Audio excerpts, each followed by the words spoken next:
कि पार्लियामेंट से बाहर अक्सर होता क्या है कि बिलों को लेके सड़क से संसद जाता है बिल। ये पहला बिल है जो पार्लियामेंट से सड़क पे आया है। तो इसी में क्या है कि एक और नैरेटिव ये था, कांग्रेस भी सड़क पे आ गई है, दिल्ली सड़क पे नहीं आया, कांग्रेस भी सड़क पे आ गई है, पूरा भारत ये भी देख रहा है। लेकिन प्रोटेस्ट तो भाजपा के लोग कर रहे हैं। भाजपा के लोग तो नारी को न्याय दिलाने के लिए कर रहे हैं, लेकिन कांग्रेस किस चीज के लिए कर रही है प्रोटेस्ट? पूछिए कैसे बाइकआउट करके पार्लियामेंट से निकल गई, पूछिए। मतलब माता जी हटेंगी तो बेटा जी रायबरेली से सीट में लड़ेंगे, बहना जी हटेंगी तो भाई हटेगा तो बहना जी चुनाव लड़ेंगी। मैं एक बात कहना चाहता हूँ, एक अच्छे वक्ता की पहचान होती है कि जिसके पास माइक है वही बोले। आदर्श जी आप ध्यान से सुनना, मैं चाहता हूँ महिला आरक्षण बिल पास हुआ है तो महिलाओं को पार्टिसिपेशन भी दिया जाए लोकसभा में, यही मोदी जी कह रहे हैं। पर वो मिलेगा कैसे? परिसीमन होने से, सीटें बढ़ने से।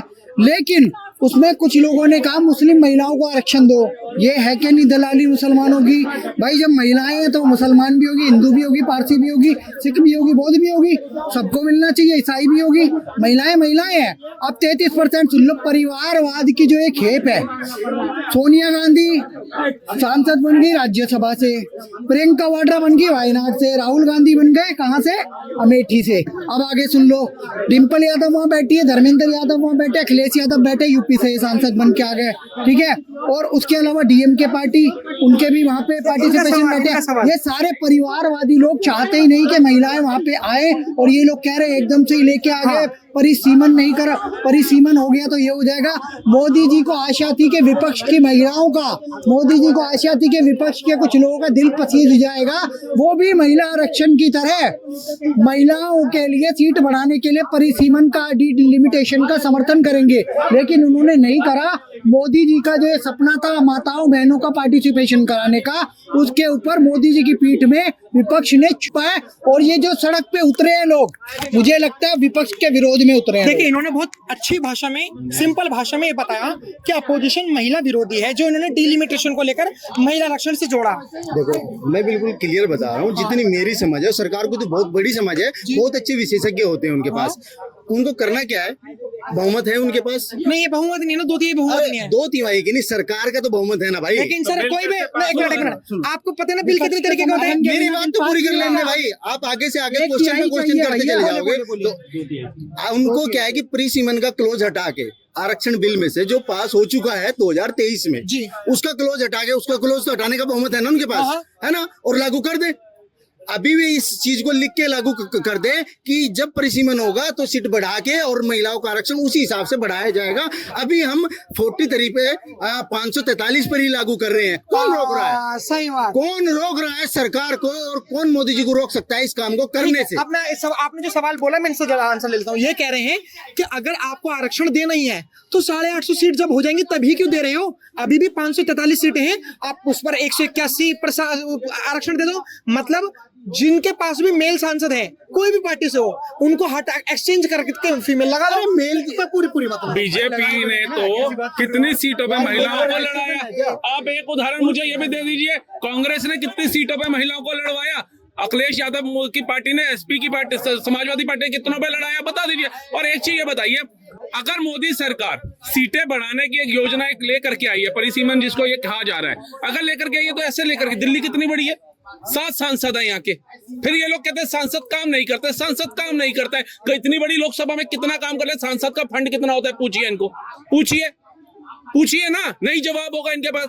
सिर्फ अड़कना है इन लोगों ने, सिर्फ फंसाना है इन लोगों ने, मोदी का विरोध करना। धारा 370 नहीं है, की नदियां बह जाएंगी। 35 है मैं संशोधन हुआ, की नदियां बह जाएंगी। 3 तलाक हुआ, की नदियां ही बहते रह जाएंगे। इन सब पे आऊंगा। देखो इन्होंने आपकी बातों का जवाब दिया। इन्होंने भी, आपने जो अभी कहा ना कि 543 सांसद, 543 सीटों पर आरक्षण दे दो, तो देखो इन्होंने कहा कि 543 सीटों पर आरक्षण देना कोई मतलब नहीं है। जब तक हम 35-40 लाख पर एक सांसद रख रहे हैं तब तो कोई हमारी रिप्रेजेंटेशन संसद भवन में नहीं लाएगा। कम से कम अगर हम दूसरे देशों से कंपैरिजन करते हैं, हम पाकिस्तान को छोड़कर कहते हैं हमें लंदन से कंपैरिजन करना चाहिए, यूके से करना चाहिए, अमेरिका से करना चाहिए, तो हमें ये भी तो कंपेयर करना चाहिए कि वहां पर 1 लाख, 1.5 लाख, 2 लाख जनसंख्या पर एक सांसद होता है, जो वहां की कांग्रेस, जो पार्लियामेंट है वहां पर। तो आप क्या कहना चाहोगे? वर्थित लग रहा है 543? अगर आप अकाउंटेबिलिटी को तय करोगे इस तरह से तो फिर तो पूरे देश का एक ही प्रधानमंत्री होता है, वो किस किस को जवाब देता फिरेगा? फिर तो हमें तो प्रधानमंत्री भी बहुत सारे बनाने पड़ेंगे ना। ऐसे ये कोई वो नहीं मतलब नहीं बनता है। आप अगर सांसद बिल लाता है भाई साहब, आपने क्या क्वेश्चन किया? प्रधानमंत्री तो बाद में हो गया, बिल तो सांसद लेके आते हैं। सांसद, अब देखो एक व्यक्ति थे, उन्होंने वक्फ बोर्ड पे भी बिल लाए थे और कहा था इस उसे वक्त प्राइवेट बोर्ड को बिल खत्म कहते हैं। करें। प्राइवेट बिल, सांसद ही तो रिप्रेजेंट करता है जनता को। अलग अलग बिल लाते हैं कि कोई, अब ये इनने भी तो जो मुद्दा उठाया था धर्मेंद्र यादव ने, भाई मुस्लिम महिलाओं का पार्टिसिपेशन करो, तो हाँ। उसका जवाब दे दिया था अमित शाह जी ने। इसका दूसरा मतलब मैं बता दूं, अरे, इसका दूसरा मतलब ये भी तो हो सकता है कि जो पार्लियामेंट में सांसद अभी तक जा रहे हैं या जो अभी फिलहाल वर्तमान में विपक्ष के हो या पक्ष के हो, वो उतनी बड़ी पॉपुलेशन को हैंडल करने में कैपेबल नहीं है। ये भी तो एक क्वेश्चन है ना। हाँ। मैं एक मिनट भाई साहब, हाँ। राहुल गांधी अपनी सीट छोड़ देगा अगर 543 में डिलिमिटेशन नहीं करके 543 सीटों में हाँ, आरक्षण समझ- देते समझना, हैं समझना। तो राहुल गांधी अपनी सीट छोड़ देगा। ये कहना चाह रहे अखिलेश यादव कन्नौज से लड़ता है, वो अपनी सीट छोड़ देगा।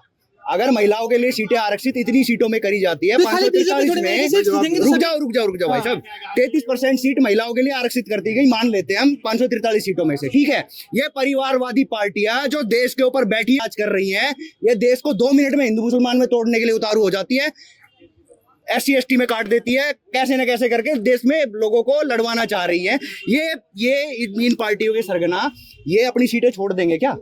मैं ये कह रहा हूँ, ये अपनी सीटें छोड़ देंगे। छोड़ देगा, बताओ। कौन सा बंदा अपनी सीट, अखिलेश यादव अपनी सीट छोड़ने के लिए तैयार है, राहुल गांधी अपनी सीट छोड़ने के लिए तैयार है, या फिर ममता बनर्जी अपनी सीट छोड़ देगी, अभिषेक बनर्जी अपनी सीट छोड़ जवाब देना देगा, पड़ेगा। DMK वाला छोड़ देगा, ठीक है, या कौन छोड़ देगा भाई? एक तो भाई ने कहा कि विपक्ष पूरा देश को लड़ाने के और तोड़ने में लग रहा है। भाई पहले उस बात का जवाब दे जो पूछा है, सवाल पूछा गया है। वो तो कह रहा है प्रधान ये कह रहे हैं सुनो आपको इनका सवाल समझ में आया? पूरा आ गया और मैं जवाब देना वहीं से हाँ, शुरू हाँ, करा। जवाब दे, उसी बात पूरा विपक्षी वो देश को तोड़ रहा है, सब चीजें कर रहा है। एक तो ये बहुत बड़ी साजिश है कि वो देश को तोड़ना चाह रहे ठीक है। हैं और सरकार इसमें क्या कर रही है ये तो यही बता सके भाई कि अगर इस तरह से वो पूरा विपक्ष देश को बर्बाद करने पे तुला उसमें है ये है ना 543 543 पे। मैं फिर रिपीट कर रहा हूँ, सत्ता अगर चाहे उसको आज लागू कर सकती है, सिर्फ एक क्लोज हटाने की देर है कि परिसीमन हम अभी नहीं कर रहे हैं। आपको सवाल नहीं, अरे भाई, साक्षी रोएंगे, अरे लिख के देंगे। भाई साहब मैं एक बात आप जनगणना करा लो ना कंप्लीट। मैं फिर कोई भी नहीं विरोध कर पाएगा। मैं समझा। रूल के हिसाब से जो 2023 में पास हुआ है, आप जनगणना करा के कंप्लीट और रखो बिल पार्लियामेंट में। आप अधूरी जानकारी के साथ सरकार किस चीज पे काम करती अब है? मैं- डेटा पे, और डेटा है नहीं आपके पास, तो अंदाजे में इतनी छोड़ रहे हो। सुन लीजिए भैया, नमस्कार सर, नाम क्या होगा आपका? आदेश कुमार। आपका नाम सर? रामेश्वर आर्या। क्या कहना चाहोगे कि आपके हिसाब से जो विपक्ष की मंशा है वो महिला आरक्षण के प्रति कैसी है आपके हिसाब से? सबकी राजनीतिक दलों की मंशा अपनी अपनी राजनीति जिस तरह से सूट करती है ना, उसी हिसाब से उनकी मंशा बनती है। रही बात बीजेपी की, बीजेपी इस बिल को 16-17 तारीख को ये एकदम इमरजेंसी में क्यों लेके आना चाहती थी, उसके अपने विजन है, उसके अपनी सोच समझ पहले मैं है। आपको एक चीज बताता हूँ, आप भी काफी पढ़े लिखे लग रहे हैं। कोई भी अगर बिल आता है एकदम से इमरजेंसी में नहीं आता, पहले स्पीकर को बताया जाता है कि हमें बिल लेकर आ रहे हैं।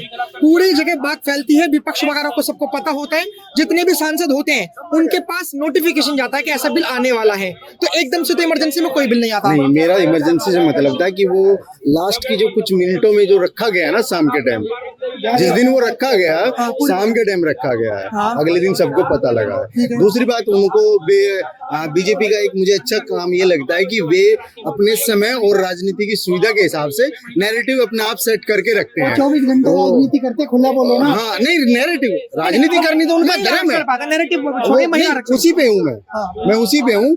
अभी क्या हो रहा था कि पिछले कुछ दिनों से जो नैरेटिव उनके हाथ से जा रहा था, अखबार में, न्यूज में, सिलेंडर को लेके, महंगाई को, इन सब चीजों को लेके, वे सारी चीजों को दूसरी इसी के साथ में उन्होंने दोनों हाथ में लड्डू रखा।